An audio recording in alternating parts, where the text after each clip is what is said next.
જય જિનેન્દ્ર બધાને. આપણે अभी हम जैन सिद्धांत प्रश्नोत्तर माला का स्वाध्याय शुरू करने जा रहे हैं। तो स्वाध्याय शुरू करने के लिए पहले हम मंगलाचरण से स्टार्ट करते हैं।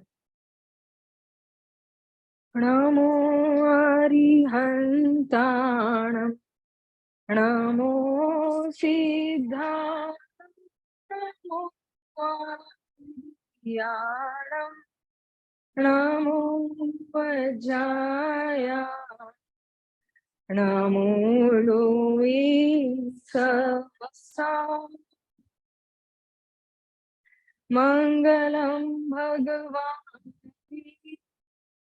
मंगलम गौतमो गणी मंगलम कुंद कुंदार्यो जैन धर्मो सुमंगलम आत्मा ज्ञानम स्वयं ज्ञानम ज्ञानाद्यन्यत् करोति किम् परभावस्य कर्तात्मा मोहोऽयं व्यवहारिणाम् अज्ञानतिमिरान्धानां ज्ञानाञ्जनशलाकया चक्षुरुन्मीलितं येन तस्मै श्रीगुरुवे नमः। तस्मै श्रीगुरुवे नमः। जब हम गुरु की बात करें तो हमें पूज्य गुरुदेव श्री याद आते हैं और ये ऐसा ख्याल आता है कि पूज्य गुरुदेव श्री ना होते तो आज क्या होता, सत्य दर्शन का सूर्यास्त हो गया होता। पूज्य गुरुदेव का उपकार हम कैसे भूल सकते हैं। एक क्षण के लिए अगर अपन विचार करें कि अगर पूज्य गुरुदेव श्री ना होते तो अभी क्या हालत होती जगत की, हम लोग क्या कर रहे होते, संसार में हम लोग कैसे रहते, और हमको कौन बताता कि तू परमात्मा छो, ऐसा हमको कौन भगवान आत्मा करके कौन पुकारता। ऐसे पूज्य गुरुदेव श्री ही है जो इस काल में हमको, उनकी जो महिमा है हम कह नहीं सकते, उनका अनंत अनंत उपकार है हमारे ऊपर। ऐसे पूज्य माता जी वो भी बताते थे कि आत्मा शब्द अगर किसी ने हमको बोलना सिखाया हो तो वो हमारे पूज्य गुरुदेव श्री है। पूज्य गुरुदेव श्री की जितनी महिमा गाए उतनी कम है।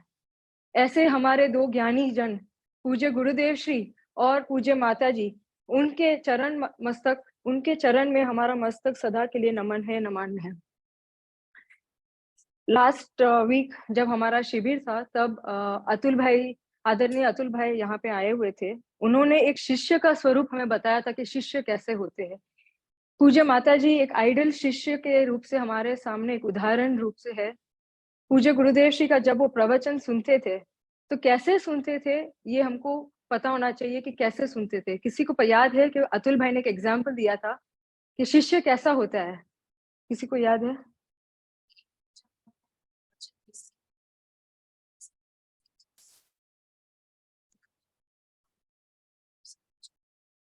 खत्म हो गया है। और किसी को कुछ याद है कि शिष्य किसको कहते हैं, श्रोता किसको कहते हैं? श्रोता वो है जो सिर्फ अपने गुरु के वचन को सिर्फ सुनता नहीं है, सुनता है, समझता है, प्रतीति में लेता है। प्रतीति का मतलब क्या है? श्रद्धान, श्रद्धान में लेता है और फिर अनुभव करता है, उसको श्रोता कहते हैं। तो ऐसे पूज्य माता जी जो पूज्य गुरुदेव के परम शिष्य थे, उन्होंने ना सिर्फ गुरुदेव श्री का प्रवचन सुना, समझा, लेकिन अपने लाइफ में उन्होंने उतारा, उसकी प्रतीति की, श्रद्धा की, और श्रद्धा की और उन्होंने अनुभव किया। क्योंकि नक्की कर, निर्णय कर और अनुभव कर, ऐसे गुरुदेव श्री ने कहा था। ऐसे ही माता जी ने नक्की किया, निर्णय किया और अनुभव किया। ऐसे हमारे पूज्य माता जी और पूज्य गुरुदेव है। तो ऐसे उन जैसे ज्ञानी जनों जैसे वे है, ऐसे हम भी बने, ऐसी हमारी भावना है। अभी हम जैन सिद्धांत प्रश्न उत्तर माला का स्वाध्याय शुरू करने जा रहे हैं। तो मैं अभी जो भी बताने जा रही हूँ, ये मेरी, अभी जो भी आगे मैं बताऊंगी ये एक्चुअली मेरा खुद का नहीं है। जो भी मैंने सीखा है वो पूज्य गुरुदेव श्री, पूज्य माता जी, ऐसे ज्ञानी जन और अनेक जो विद्वान है जिनसे मैंने पढ़ाई की है, उन सब से मैंने जो सीखा है वो मैं बताऊंगी। हो सकता है अगर मेरे से कोई भूल चूक हो तो मैं उसके लिए क्षमावन चाहती हूँ आप सबसे।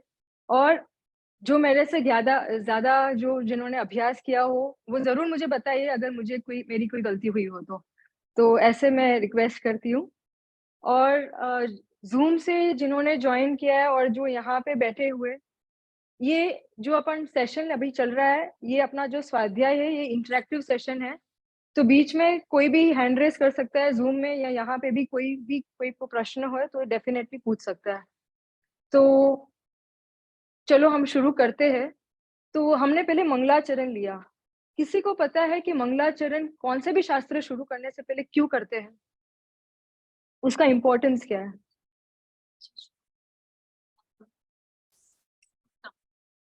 सबसे अच्छी शुरुआत। और कोई?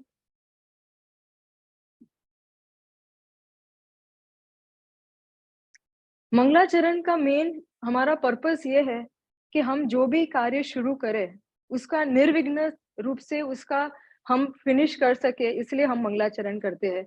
ऐसा श्री पंडित टोडरमल जी ने मोक्षमा प्रकाशक में बताया है। तो मंगलाचरण में हम देखते हैं हमने क्या लिया। तो पहले तो हमने नमो का मंत्र लिया है।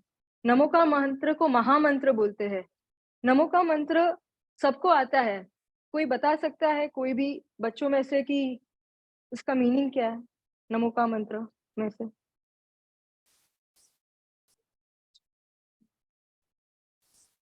नमन करते हैं। यस। सो अरिहंतों को नमस्कार हो, सिद्धों को नमस्कार हो, आचार्यों को नमस्कार हो, उपाध्याय को नमस्कार हो। और लोक में जो सभी साधु है, साधु यानी यहाँ पे वितरागी साधु को लिया है। सभी साधु मतलब वितरागी साधु को नमस्कार है। ये जो लोए जो शब्द है वो सभी के पहले आता है। जैसे नमो लोए सौ अरिहंतानम, तो ऐसा नहीं है कि लोए सौ सिर्फ साहुनम के लिए। लोए सौ सभी के पहले अपन लगा सकते हैं। तो नमो लोए, तो लोक में जितने भी अरिहंत है उन सभी को नमस्कार है। तो इसमें भूत, वर्तमान और भविष्य तीनों काल के जितने भी अरिहंत है उन सबको हम नमस्कार करते हैं। वैसे पंच परमेष्टि को अपन नमस्कार करते हैं। तो किसी को पता है ये नमो का मंत्र महामंत्र क्यों है? सबसे उत्तम सबसे बेस्ट मंत्र क्यों बोला जाता है इसको?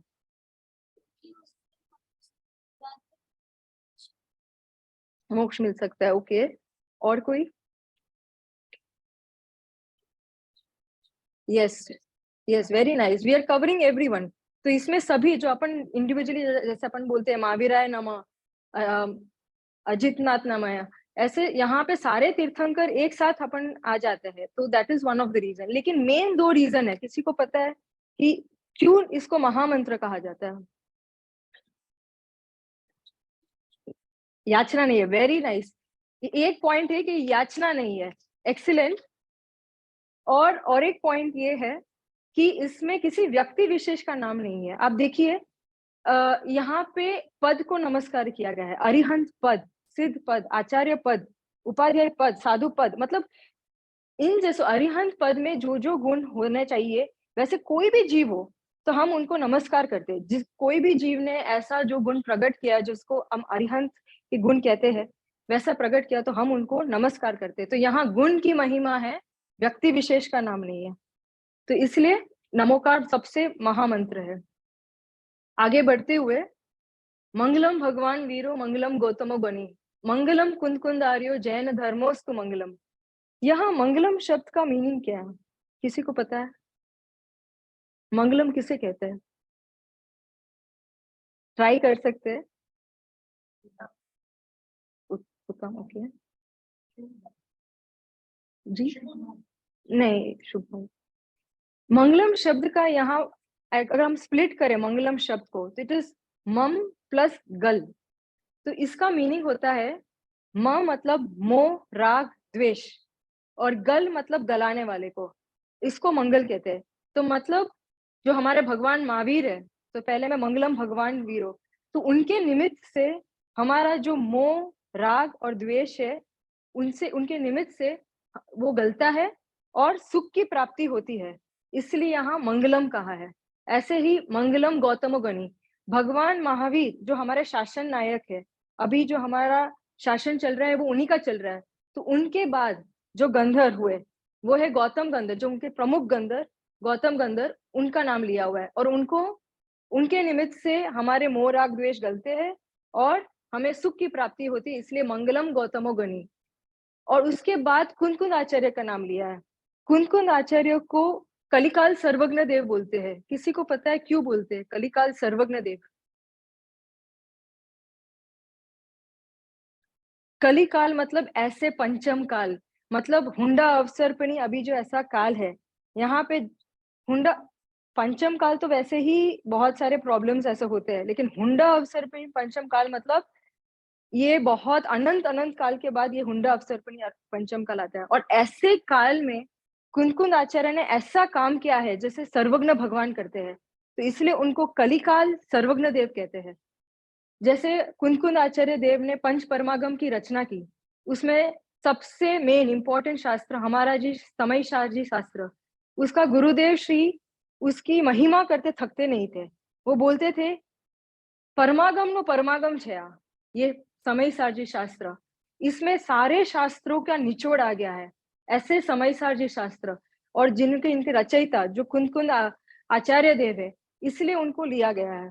तो थर्ड में मंगलम कुंद आचार्य और लास्ट में जैन धर्मोस्तु मंगलम, मतलब हमारा जो जैन धर्म है वो मंगल रूप है। उसके बाद जो लिया है नेक्स्ट, आत्मा ज्ञानम स्वयं ज्ञानम ज्ञानान अन्यत् करोति किम पर भावस्य कर्तात्मा मोहोयम व्यवहारी नाम। किसी को पता है ये जो दो लाइन है ये कहाँ से ली गई है? ये एक शास्त्र, ये एक शास्त्र में से ली गई है।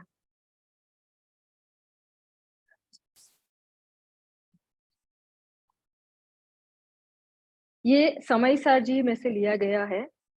ये कलश है जो आचार्य अमृतचंद्र आचार्य देव ने लिखा है।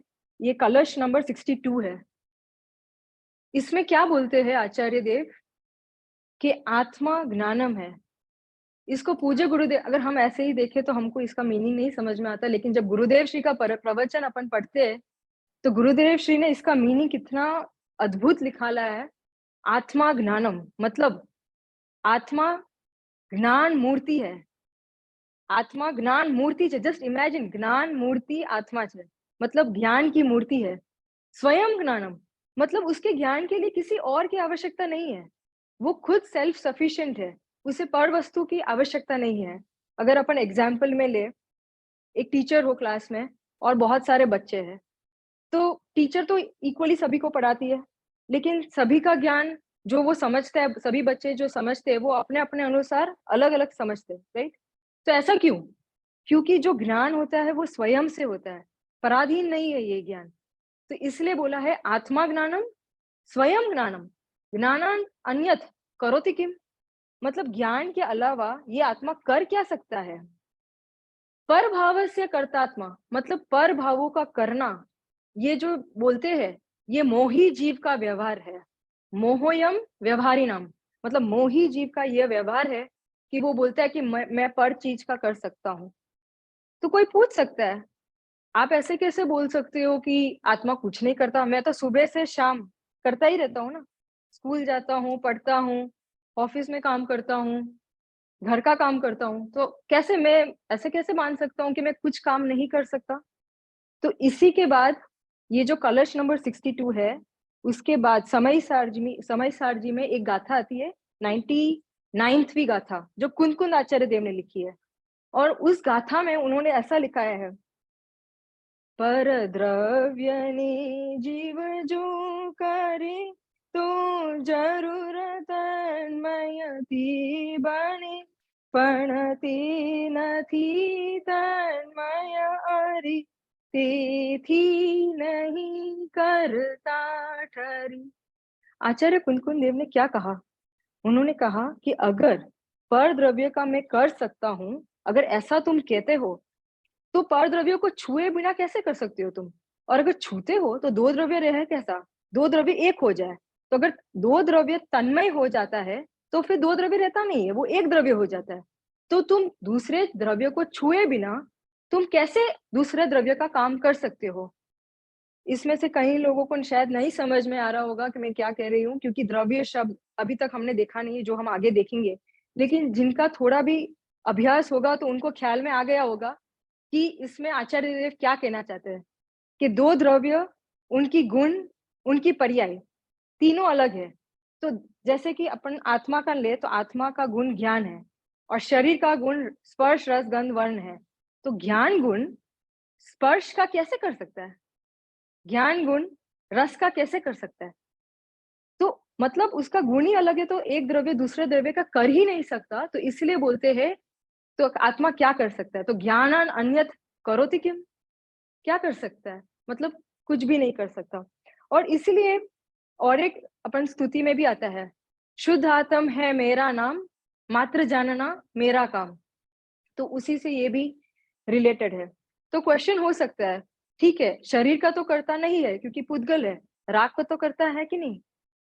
जो भी हमारे जो शुभ-अशुभ परिणाम है, तो वो उसका कर्ता ये जीव है कि नहीं? तो उसका गुरुदेव श्री ने बहुत ही अच्छे से कहा कि राग का कर्ता पर्यायी बुद्धि वाला होता है, वस्तु में नहीं है। जो आत्मा जो वस्तु है, उसमें ऐसा कोई भी गुण नहीं है कि विकार उत्पन्न करा सके। तो फिर तो फिर तो जो राग होता है पर्याय में उसका कर्ता कौन है?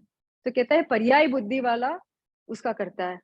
तो अभी हमने पर्याय द्रव्य गुण पर्याय उसका अभी स्वरूप नहीं समझा है, तो हो सकता है कहीं को ख्याल में ना आए, लेकिन हम आगे भी देखेंगे इसका कि इसका मीनिंग क्या है। तो लेकिन अभी हमने सिंस मंगलाचरण शुरू किया है, तो इसका ब्रीफ में मीनिंग लेना था, तो इसलिए मैंने इधर लिया है। लास्ट में है हाँ, हाँ,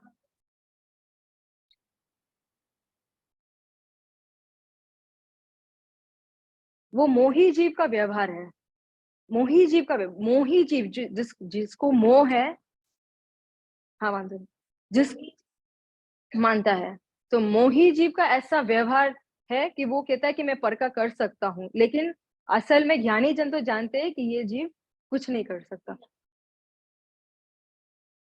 व्यवहार नहीं वाला ना। आज व्यवहारी जीव मतलब जो कहते हैं कि मैं ये करता हूँ, मैं वो करता हूँ। तो ये जो व्यवहार है, व्यवहार नहीं वाला नहीं। वो नो प्रॉब्लम। तो अभी अपन लास्ट 2 लाइन लेते हैं। अज्ञान तिमिरान्धानम ज्ञानांजन शलाकया चक्षुरन्मीलितेन येन तस्मै श्री गुरुवे नमः। अज्ञानी जीवों का ऐसा है कि वो अंधकार में है। तो यहाँ जो तिमिर शब्द है उसका मीनिंग है अंधकार। तो यहाँ पे ऐसा बोलता है अज्ञान रूपी जो अंधकार है, ऐसा अज्ञानी को है, उसको नाश करने वाला कौन है? तो ज्ञानांजन शलाकया। पुराने ज़माने में ऐसा होता था कि आँख में अगर कुछ भी चला जाए, तो वो लोग काजल की डंडी से ऐसे लगाते थे, तो वो आँसू निकल कर ऐसे वो कचरा निकल जाता था। तो यहाँ पे जो ज्ञानांजन शलाकया, तो शलाकया का मीनिंग ऐसा होता है वो डंडी, काजल की डंडी होती है ना, तो उसका मीनिंग यहाँ पे लिया हुआ है। तो अज्ञान रूपी जो अंधकार है, उसको नाश कौन कर सकता है? तो उसको नाश ज्ञान रूपी अंजन शलाका कर सकता है। और ऐसा कराने वाला कौन है? तो बोलते हैं गुरु है। तो गुरु के निमित्त से जो अज्ञान रूपी अंधकार है, वो नाश होता है। और उनके निमित्त से सिंस अज्ञान रूपी अंधकार नाश होता है, तो चक्षुरन मिलितेम येन मतलब हमारी जो आँखें, हमारी जो दृष्टि है वो क्लियर हो जाती है। पहले हमको करेक्ट से दिखता नहीं था। जो भी हम वस्तु का स्वरूप देखते थे, वो हमको क्लियरली नहीं पता था। हम कुछ में कुछ, किसी में किसी को मिला देते थे। लेकिन चक्षुरन मिलितेम येन मतलब हमारी अभी आँखें खुल खुल गई है, गुरु के निमित्त से। और अब हमको सब क्लियरली दिखाई देता है। तो अगर हम मंगलाचरण को ऐसे कंप्लीटली देखें तो इसमें क्या हो लिया है?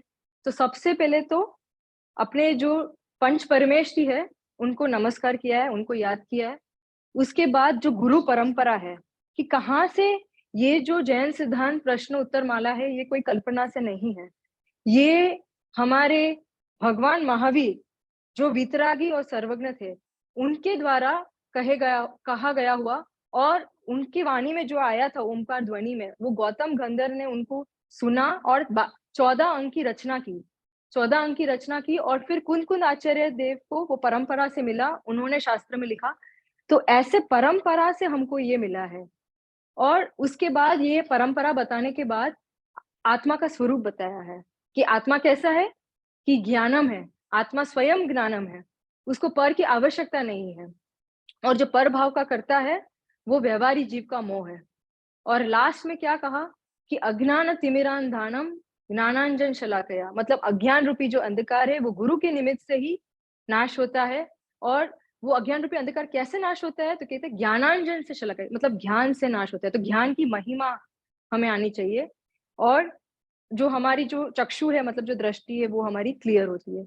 ये अज्ञान और ज्ञान कितना इंपॉर्टेंट है उसके लिए मैं एक एग्जांपल आपको देती हूँ। अपन डे टू डे लाइफ में देखते हैं, अभी अभी हमारा जो है मोबाइल का एरा चल रहा है, तो सभी के घर में मोबाइल तो रहता ही है। और जो लेटेस्ट मोबाइल आता है तो उसको सभी को लेने की इच्छा होती है कि मेरे घर में भी लेटेस्ट मोबाइल हो। तो एक एग्जाम्पल के लिए लेते हैं कि इमेजिन एक पर्सन ने अपने घर में लेटेस्ट मोबाइल बाय किया, और वो सबसे महंगा वाला था, ऑलमोस्ट 50-60,000 का। इमेजिन करो कि उन्होंने मोबाइल बाय किया। अब क्या होता है कि घर में बच्चा था, 3-4 साल का बच्चा। उसने अपनी मम्मी को देखता है, बच्चे क्या करते हैं, बच्चे कैसे सीखते हैं, अपने माँ बाप जो करते हैं वही बच्चे सीखते हैं। तो उसने अपने मम्मी को ऑब्जर्व किया, मम्मी क्या करती है घर पे, तो बहुत सारा काम करती है, क्लीनिंग करती है, बाकी सब काम करती है। तो उसने अपनी मम्मी को देखा कि वो पानी से लेकर सभी चीज ऐसे क्लीनिंग क्लीनिंग करती है। तो उसने कहा ठीक है, तो पापा नहीं थे, मोबाइल था, तो उसने चलो मैं भी मोबाइल को क्लीन कर देती हूँ। तो पानी से लिया और मोबाइल को क्लीन किया। अब उसके पापा आए, तो पापा ने देखा, "हाँ, ये क्या हुआ, मेरे 50,000 मोबाइल का सत्यानाश कर डाला।" तो बहुत गुस्सा हुआ पापा, और गुस्से होकर उन्होंने बच्चे को बहुत डांटा। अब क्या हुआ, डांटा, चिल्लाया, सब हो गया। अब थोड़ी देर बाद वो थोड़े शांत हुए, बाजू में जाके बैठे, और मोबाइल को ड्राई किया, सब क्लीन करके रख दिया। फिर मोबाइल का बुकलेट जो आता है ना साथ में, उसको खोला, तो उसमें लिखा था, this mobile is water proof. तो अब पापा का क्या हुआ, पापा को जो चिंता थी, जो आकुलता थी, वो क्या हुई, वो मिट गई। अब उसको ऐसा लगता है कि मैंने क्यों इस बच्चे को डांटा। अगर मुझे पता होता कि ये वाटर प्रूफ है, तो ना तो मैं आकुलित होता, और ना तो मैं ये बच्चे को डांटता, राइट। तो अब हम देखते हैं इसको इसको मैं लिखती हूँ, क्योंकि ये एग्जाम्पल इंपॉर्टेंट है, इसलिए इस एग्जाम्पल को अगर हम बराबर से समझेंगे तो हमको एग्जैक्टली पता चल जाएगा कि कितना इम्पोर्टेंट है ये। तो बच्चे ने मोबाइल को धोया, किसी ने आकर, जब जब बच जब पापा ने बच्चे को डांटा, तो किसी ने आकर पूछा, क्यों डांट रहे हो बच्चे को, बच्चा ही है ना, तुम्हें क्या पता, अगर तुम्हारे साथ हुआ होता तो तुम्हें पता चलता, मैंने इतना पैसा देकर ये मोबाइल खरीदा है, तो मुझे पता है इसकी वैल्यू। तो पापा ने क्या बोला, कि उसको गुस्सा आ रहा था, तो उसके स्वाभाविक है ना, बच्चे ने मोबाइल को धो डाला, तो गुस्सा आना क्या हो गया, स्वाभाविक हो गया। अब यहाँ पे जब उन्होंने वो बुकलेट पढ़ी,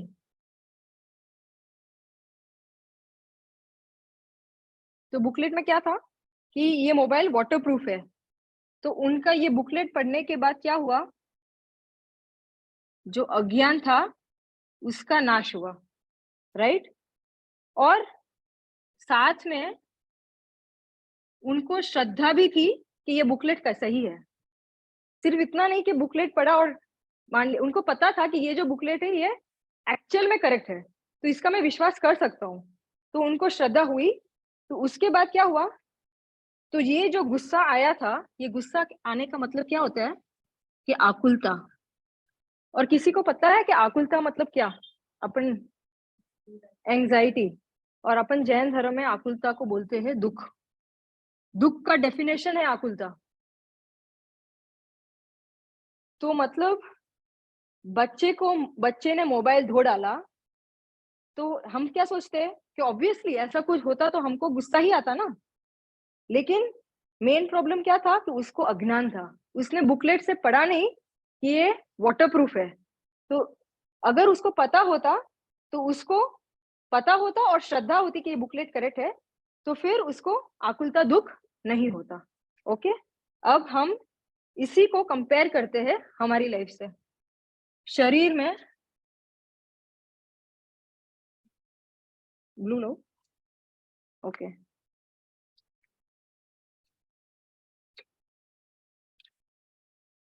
शरीर में रोग हुआ, उप्स,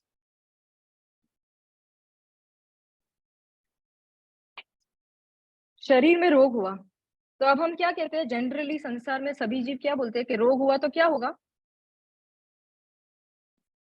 शरीर में रोग हुआ तो क्या होगा, पीड़ा होगी, आकुलता तो होगी ना।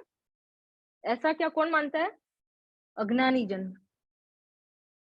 तो शरीर में रोग हुआ तो आकुलता तो होगी, इसे स्वाभाविक है, इसमें मैं क्या कर सकता हूँ। लेकिन उसने क्या गलती की, उसने बुकलेट नहीं पढ़ा। कौन सा बुकलेट, शास्त्र नहीं पढ़ा। शास्त्र नहीं पढ़ा, तो ये किसका अज्ञान है, किसकी भूल है, स्वयं की भूल है। तो शास्त्र नहीं पढ़ा इसलिए उसका अज्ञान दूर नहीं हुआ। शास्त्र पढ़ा होता तो अज्ञान दूर हो जाता।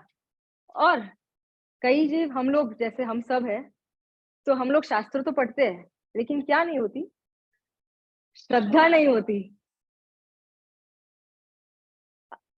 आदरणीय अतुल भाई जब यहाँ पे आए थे, तो उन्होंने कहा था कि बाहर में तो हम सभी जगह पे श्रद्धा करते हैं। प्लेन में जाते हैं तो पूछने नहीं जाते कि पायलट उसका बराबर से चलाता है कि नहीं चलाता है, लाइसेंस है कि नहीं है, ऐसा पूछते नहीं है। लेकिन जब धर्म की बात आती है, जब अपनी खुद की बात आती है, तो हमें श्रद्धा नहीं होती है। शास्त्र में पढ़ भी ले तो श्रद्धा नहीं होती है। तो भूल किसकी है, स्वयं की भूल है। तो मतलब अगर अपन देखें यहाँ कंप्लीट, इसका कंप्लीट जो अगर अपन देखें सारांश, तो सारांश ये है कि सबसे बड़ी भूल ये है कि जीव का अज्ञान, उसको वस्तु स्वरूप की पता नहीं है।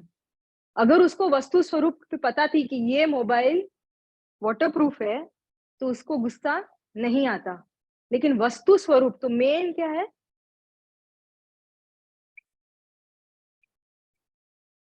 वस्तु स्वरूप का पता नहीं है। वस्तु स्वरूप पता होता तो उसको ये दुख नहीं होता। वैसे ही अगर हमको पता है कि शरीर में रोग हुआ है, शास्त्र पढ़ा और हमको पता चला कि आत्मा तो क्या है, शरीर प्रूफ है। जैसे यहाँ पे मोबाइल वाटर प्रूफ है, ऐसे आत्मा शरीर प्रूफ है। तो ऐसा अगर हमको वस्तु का स्वरूप पता होता, तो हमको आकुलता दुख नहीं होता। तो यहाँ पे अगर अपन देखें, तो सबसे इंपॉर्टेंट वस्तु स्वरूप नहीं पता, और ये गलती किसकी है, खुद की है। ये अज्ञान किसका है, खुद का है।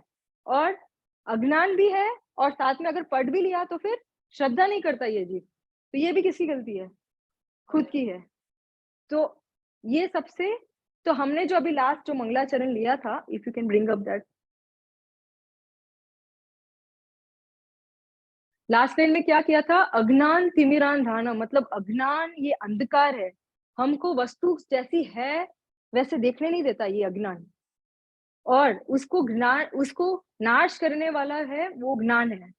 और ज्ञान किसके निमित्त से होता है, निमित्त बोल रही हूं मैं, गुरु के निमित्त से। तो अब इसको देखने के बाद अब हम जैन सिद्धांत प्रश्न उत्तर माला शुरू करते हैं।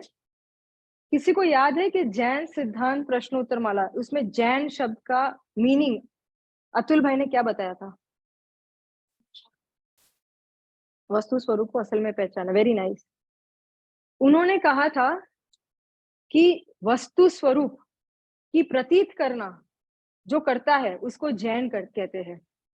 अपरा पूज्य गुरुदेव श्री बोलते हैं कि આ જે જૈન ધર્મ છે એ કોઈ વાળો નથી, એ કોઈ સંપ્રદાય નથી। જૈન ધર્મ વસ્તુનું સ્વરૂપ છે। ये कोई संप्रदाय नहीं है, ये कोई कास्ट नहीं है कि ये जैन है ये हिंदू है। अपना जैन ऐसे कास्ट नहीं है, अपना जैन क्या है, वस्तु का स्वरूप है। जैसा है जैसा सर्वज्ञ भगवान ने देखा है वैसा कहा है। सर्वज्ञ भगवान ने बनाया नहीं है विश्व को, उन्होंने जैसा है वैसा कहा है और वैसा यहाँ पे शास्त्र में आता है। तो वस्तु के स्वरूप की प्रतीति जो करता है उसको बोलते हैं जैन। सिद्धांत शब्द का मीनिंग क्या है?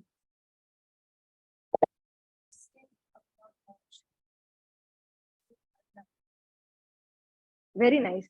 सिद्धांत का एक शब्द का उसका एक एक रूप से एक भाव ये है कि सिद्ध प्लस अंत, सिद्ध दशा जिसका अंत हो, ऐसा सिद्धांत।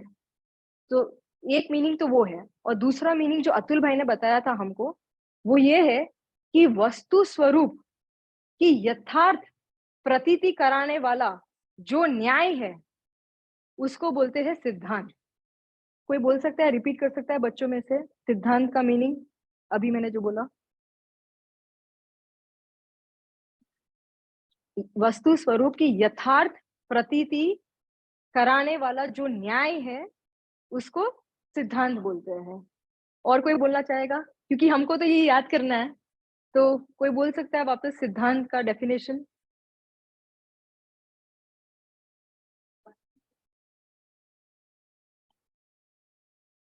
प्रतीत कराने वाला जो न्याय है उसको सिद्धांत बोलते हैं। तो मतलब ये जैन सिद्धांत प्रश्नोत्तर माला में ऐसे न्याय आएंगे जो हमको वस्तु स्वरूप की यथार्थ प्रतीति कराएगा।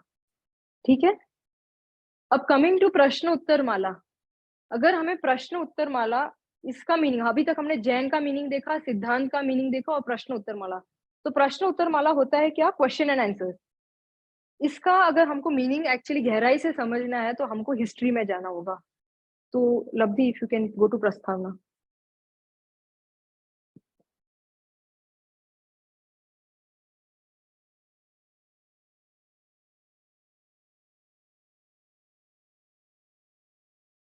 ओके, तो विक्रम संवत 2010 में श्रावण महीने में प्रतिवर्ष, वैसे सोनगढ़ में प्रतिवर्ष शिविर चलता था। तो वहां पे जो शिक्षण वर्ग चलता था उसमें श्री हीराचंद भाई थे। तो वो ये शिविर को में टीचर थे। तो उन्होंने ये जैन सिद्धांत, लघु जैन सिद्धांत प्रवेशिका और मोक्ष मार्ग प्रकाशक का 9वां अधिकार वहां पे शिविर में लिया था। तो शिविर में लघु से जैन सिद्धांत प्रवेशिका में जो क्वेश्चन आंसर्स थे वो तो लेते ही थे। साथ में क्या होता था कि हीराचंद भाई अपने जो स्टूडेंट्स थे उनसे और सारे भी क्वेश्चन आंसर्स लिखाते थे उन टॉपिक से रिलेटेड। तो उसके बारे में लिखते थे कि जैसे कि वस्तु का स्वरूप क्या है, तो वस्तु के रिलेटेड और भी सारे क्वेश्चन आंसर्स थे, उसको वो लिखाते थे स्टूडेंट्स से। तो जो शिविर जब एंड हुआ तो सभी को लगा कि ये जो क्वेश्चन आंसर्स है ये बहुत अच्छे हैं, तो इसको एक बुक में संकलित करना चाहिए। तो उस बुक को संकलित किया गया और उस बुक का नाम है जैन सिद्धांत प्रश्न उत्तर माला। तो वैसे तो अपन देखें तो दो बुक है, जैन लघु जैन सिद्धांत प्रवेशिका भी एक बुक है और जैन सिद्धांत प्रश्नोत्तर माला भी एक बुक है। लघु जैन सिद्धांत प्रवेशिका नाम ही लघु है, मतलब स्मॉल स्मॉल बुक है वो। उसमें इतने डिटेल में टॉपिक्स सभी कवर नहीं किए गए हैं। किसी को पता है उसका ऑथर कौन है उनका, लघु जैन सिद्धांत प्रवेशिका? वेरी नाइस, गोपाल दास जी बरैया उनके ऑथर है।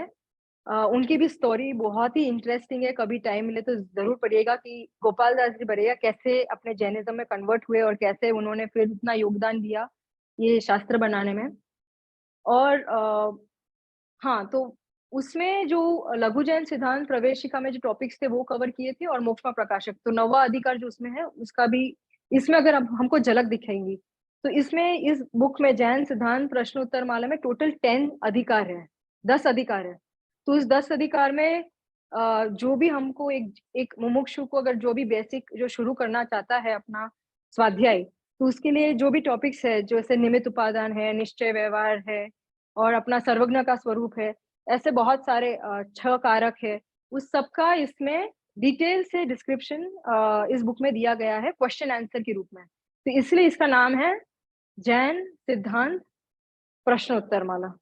ठीक है, अब हम चलते हैं इसकी महिमा के लिए। क्यों पढ़ना चाहिए हमें ये book? I mean why do we need to read this book? ऐसा क्या है इस बुक में कि हमको पढ़ना चाहिए? एक तो हमने डिस्कस किया, किसी को याद है अगर इसमें से ही है? हमने ऑलरेडी डिस्कस किया कि ये बुक क्यों पढ़ना चाहिए।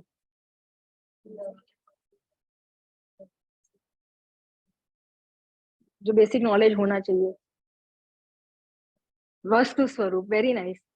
मेन हमें वस्तु का स्वरूप समझना है और ये जैन सिद्धांत वस्तु का स्वरूप बताता है। तो इसलिए हमको जैन सिद्धांत प्रश्न उत्तर माला पढ़ना चाहिए, एक कारण। दूसरा कारण, जब हम पूज्य गुरुदेव श्री के प्रवचन सुनते हैं, माता जी की तत्व चर्चा सुनते हैं या कोई भी शास्त्र पढ़ते हैं, जैसे आचार्य कुंद कुंद के पंच परमागम पढ़ते हैं, तो हमें ऐसे कहीं शब्द आते हैं जो हमको उसका मीनिंग नहीं पता होता। जैसे कि द्रव्य, गुण, पर्याय, निमित्त, नैमित्तिक, उपादान, 6 कारक के नाम आते हैं। तो हमको नहीं पता है कि अगर हमको ये शब्द का मीनिंग नहीं पता है, तो हम उस शास्त्र का अर्थ बराबर से नहीं कर सकते। एक एग्ज़ाम्पल मुझे याद आ रहा है। गुरुदेव जब सोनगढ़ में प्रवचन देते थे, तो एक बार उन्होंने सभा में पूछा था कि भाई सोनाનો भाव શું છે? सोना का भाव क्या है? तो सब श्रोताजन आश्चर्य में कि गुरुदेव को सोने की क्या पड़ी है कि उसका भाव क्या है? किसी को पता है कि फिर क्या हुआ था आगे? तो लोगों ने लगा कि ठीक है, अभी पूछ रहे हैं तो बता देते हैं। तो जो भी उस समय का भाव था, उन्होंने बता दिया कि साहब अभी सोनाનો भाव આટલો છે, ऐसा कह के बता दिया। तो गुरुदेव श्री ने कहा, मैं उसका भाव नहीं पूछ रहा हूँ, भाव का मतलब है गुण। मैं पूछ रहा हूँ कि सोना का भाव क्या है, मतलब सोना के गुण क्या है, मतलब स्पर्श, रस, गंध, वर्ण उसके क्या है। तो ऐसे अगर हमको शब्द का मीनिंग नहीं पता है, तो हम अर्थ का अनर्थ कर देते हैं। इसीलिए हमको ये शब्द का मीनिंग समझना बहुत इम्पोर्टेंट है कि अ, जब हम शास्त्र पढ़ते हैं तो हमको ईज़िली समझ में आया है कि गुरुदेव क्या कहना चाहते हैं। तो हमने अभी उसकी महिमा सुनी कि क्यों पढ़ना चाहिए ये शास्त्र। अब हम शुरू करते हैं, जैसे मैंने कहा कि 10 अधिकार है। तो जो सबसे पहला अधिकार है वो है द्रव्य अधिकार। तो अभी हम द्रव्य अधिकार से शुरू करते हैं। Lovely, if before you go to that page, 1 minute. विश्व किसे कहते हैं? अगर हमको सोचना है, तो जैसे हम मैं डेफिनेशन नहीं पूछ रही हूँ, मैं पूछ रही हूँ कि विश्व किसे कहते हैं, तो मतलब जैसे अपन सोचते हैं कि अगर मैं बोलूँ नमक, तो आपके दिमाग में क्या आता है नमक बोलूँ तो? क्लियर, क्रिस्टल क्लियर आता है ना? दिखता भी है। मैं अभी जो भी अभी घूमने गए तो वो ऐसे बोलूँ कि अमेरिका, तो ऐसे पूरा क्लियर से आता है कि अमेरिका, ऐसे। तो ऐसे अब जब हम बोलते हैं विश्व, तो आपके दिमाग में क्या आता है? वर्ल्ड, यूनिवर्स, ठीक है। अभी किसी को डेफिनेशन पता है? हाँ, विश्व कहते हैं, वेरी नाइस अंकल। 6 द्रव्यों के समूह को विश्व कहते हैं। तो अभी हमको क्या पिक्चराइज़ करना है? 6 द्रव्यों के समूह। कोई भी बोले विश्व, शास्त्र में कहीं भी आए विश्व, तो हमको क्या पिक्चराइज़ करना है? 6 द्रव्यों के समूह को विश्व कहते हैं। प्रश्न ये है कि क्या विश्व में सिर्फ 6 ही द्रव्य है?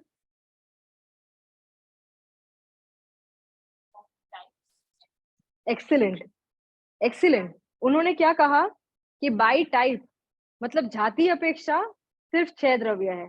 संख्या अपेक्षा कितने हैं? मतलब बाय काउंट, अनंत, ओके। जी, अभी अपन जो 6 द्रव्य है उसके नाम किसी को पता है?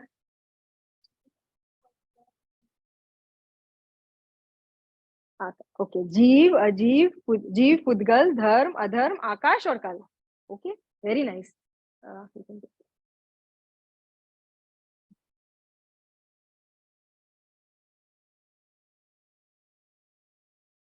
वैसे तो इसका भी एक एग्जाम्पल हुआ, आई मीन जो रियल लाइफ में इंस्टेंस हुआ था, मैं बताती हूँ। गुरुदेव एक बार बोलते थे, सोनगढ़ में जब प्रवचन देते हैं ना, तो एक बार ऐसा हुआ था कि वो बोलते थे, द्रव्य दृष्टि थे सम्यक दृष्टि। तो श्रोता वहां पे थे, बहुत सारे थे। तो द्रव्य का मीनिंग किसी को पता है उन्होंने क्या लिया? पैसा। उन्होंने लिया कि जिसके पास बहुत पैसा है वो सम्यक दृष्टि। तो उन्होंने कहा, महाराज हम तो करोड़पति है, तो मतलब हम सम्यक दृष्टि हो गए? तो उन्होंने कहा, नहीं नहीं, यहाँ द्रव्य का मतलब वो नहीं है। यहाँ द्रव्य का मतलब क्या है? द्रव्य का डेफिनेशन क्या है?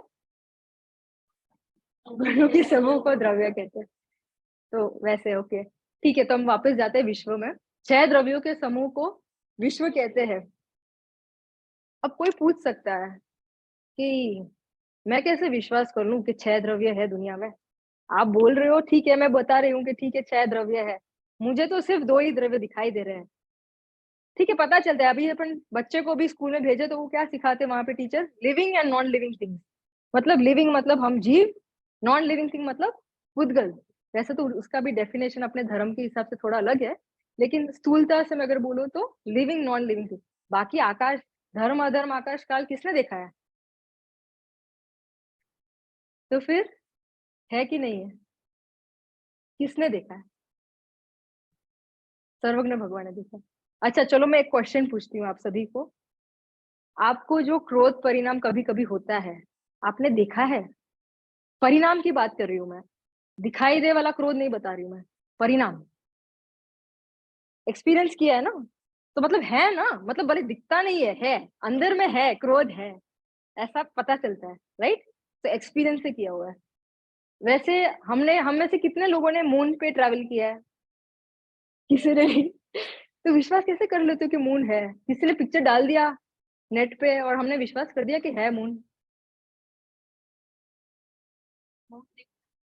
मून दिखता है, लेकिन वो मून ही है किसको पता? कुछ और भी हो सकता है ना। बचपन से सिखाया गया है ऐसा। सैटर्न है कि नहीं? वो कैसे? पता नहीं। बुक्स में है, राइट? तो मतलब हम ऐसा बोलते हैं कि नहीं, भले तुमने ना देखा हो, किसी ने, साइंटिस्ट ने देखा है, अपने टेलीस्कोप से उसने देखा है, तो इसलिए हम मानते हैं कि है। वैसे भले हमने ना देखा हो, सर्वज्ञ भगवान ने देखा है। उन्होंने भूतकाल, वर्तमान काल, भविष्य, तीनों काल की, सारे द्रव्यों की जितनी भी पर्याय है, उस सबको एक समय में देखा है। तो उन्होंने देखा है, तो इसलिए हमको विश्वास करना। अतुल भाई क्या बोलते थे कि हमको सभी का विश्वास होता है, लेकिन अपना जो सर्वज्ञ भगवान है उसका विश्वास नहीं होता है। ये गलत है। तो उन्होंने ये भी कहा था अतुल भाई ने कि हमको दो टाइप के शिष्य को दो टाइप से रहना चाहिए। मतलब कैसे? एक आज्ञा प्रमाणी और एक परीक्षा प्रधानी। आज्ञा प्रदानी मतलब जैसा गुरु ने कहा वैसा मान लेना, तो उसको बोलते हैं आज्ञा प्रदानी। और परीक्षा प्रदानी मतलब परीक्षा करना, एग्जामिन करना, टेस्ट लेना, एग्जामिन करना, तो उसको बोलते हैं परीक्षा प्रदानी। तो हमें कहाँ पे आज्ञा प्रदानी बनना है, कहाँ पे परीक्षा प्रदानी बनना है? इसका भी जवाब अतुल भाई ने दिया था। किसी को याद है?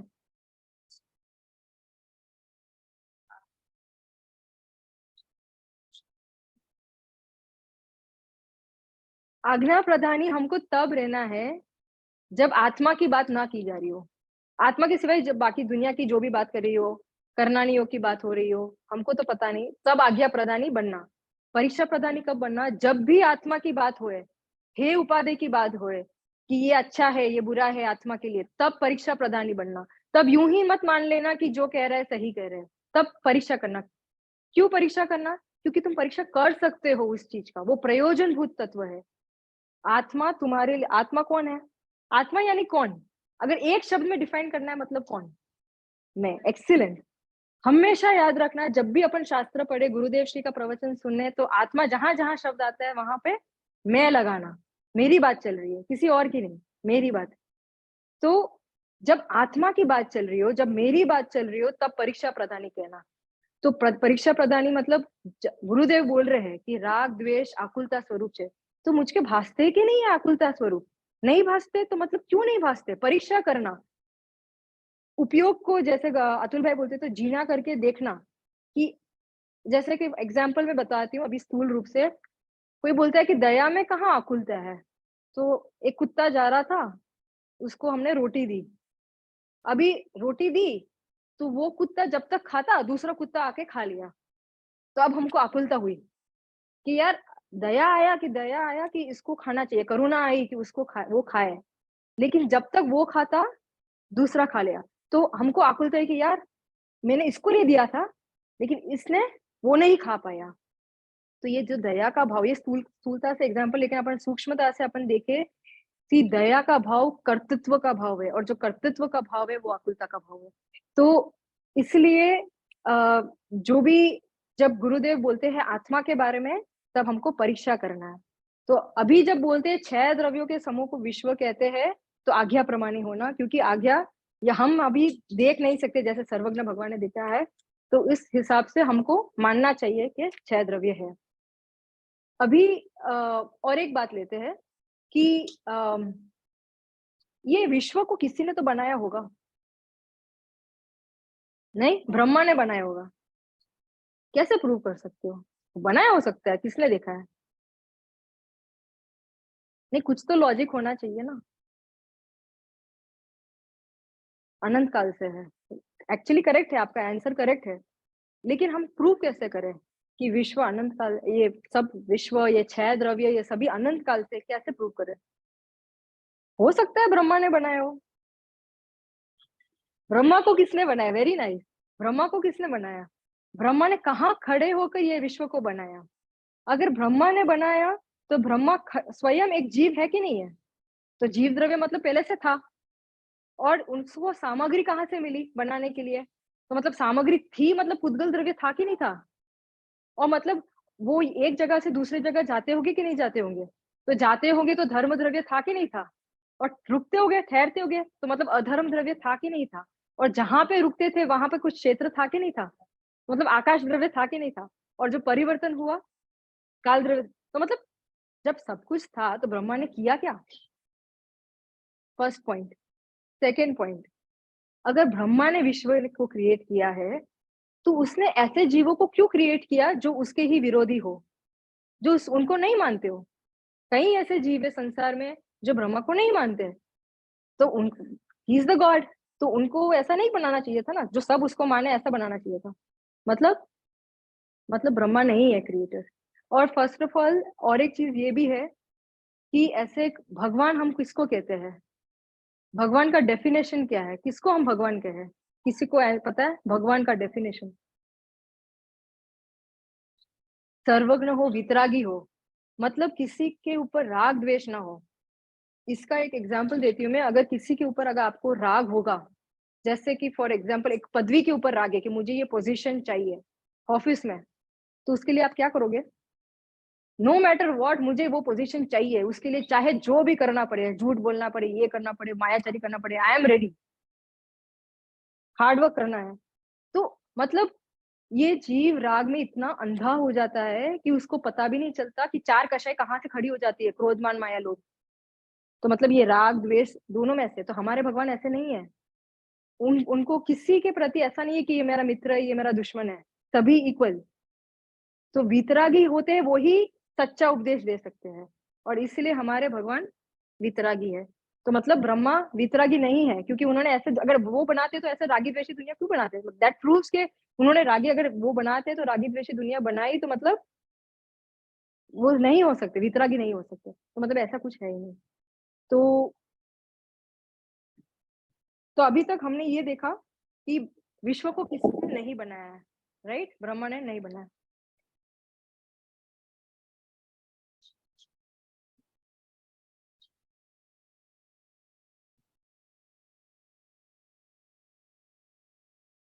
किसी का अंत नहीं। Yes, very nice.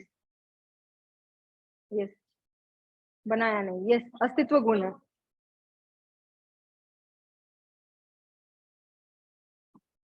हाँ, ओके। तो अभी 5 मिनट है। मैं क्विकली रिवाइज करती हूँ कि अब तक हमने क्या देखा है। स्टार्टिंग हमने मंगलाचरण देखा था। 5 मिनट का क्विज ले लूं? ठीक है। ओके। नहीं, 1 मिनट। लब्धि, हाँ, स्क्रीन शेयरिंग बंद कर दो। इस क्वेश्चन का जवाब कोई भी दे सकते हैं, जूम में है वो भी दे सकते हैं, यहाँ पे है कोई भी दे सकते हैं। हैंड रेस कीजिएगा। लब्धि, आप उनको सेलेक्ट कीजिएगा अगर जूम में से कोई आंसर देना चाहते हैं। मंगला मंगलाचरण में हमने किन किन को याद किया? जूम में है कोई जिन्होंने हैंड रेस किया हो? हाँ, अगर आपको हैंड रेस नहीं करना है तो आप टाइप भी कर सकते हैं, ऐसा कुछ नहीं है। बोलना नहीं चाहते तो लिख भी सकते हैं। मंगलाचरण में हमने किन किन को याद किया? छे कोई? ओके, यहाँ से लेते हैं। हम बोल बोल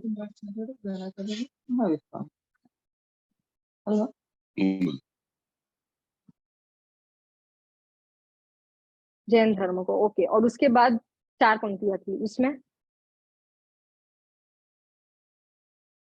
हाँ, तो आप थोड़ा वो एंडिंग के 4 लाइन थोड़ा बोल सकते हो, थोड़ा और डिस्क्रिप्शन उसमें क्या क्या विषय क्या आया था?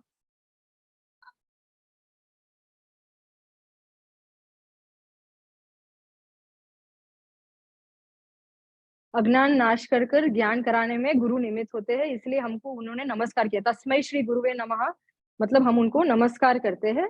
तो वो हमने लिया मंगलाचरण में। Very nice, excellent, a big round of applause for Vicky. Okay, मंगलाचरण के बाद हमने क्या लिया था? जैन सिद्धांत प्रश्न उत्तर माला, उसका डेफिनेशन लिया था। तो कोई बता सकता है जैन और सिद्धांत का डेफिनेशन क्या है?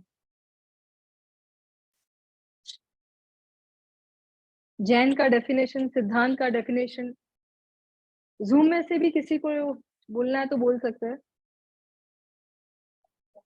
हाँ, ओके, अधिकारी जी को स्पॉटलाइट में लीजिए।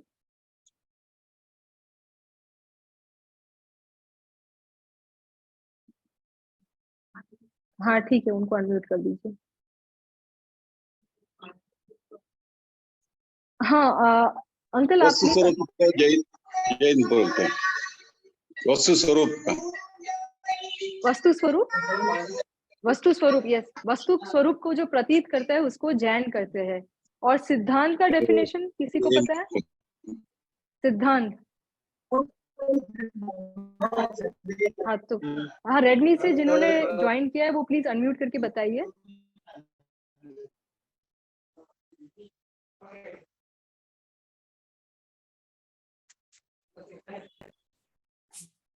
आपको अनम्यूट का नोटिफिकेशन आया होगा।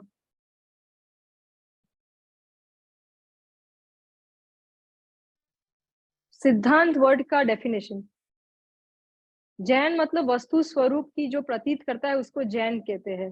सिद्धांत का डेफिनेशन क्या है? ओके, यहाँ से कोई बोलना चाहता है? सिद्धांत, हाँ।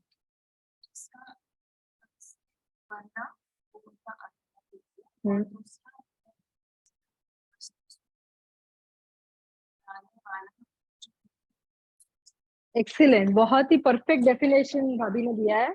Very nice. तो हमने जैन सिद्धांत प्रश्न उत्तर माला का डेफिनेशन देखा था, उसके बाद हमने हिस्ट्री पे गए थे। तो हिस्ट्री में हमने, कोई बता सकता है कि ये कहाँ से ये बुक एक्चुअली कैसे ये बनी थी ये बुक? इसकी मैंने ब्रीफ में एक स्टोरी बताई थी कि कैसे हुआ था। कोई और बताना? हाँ,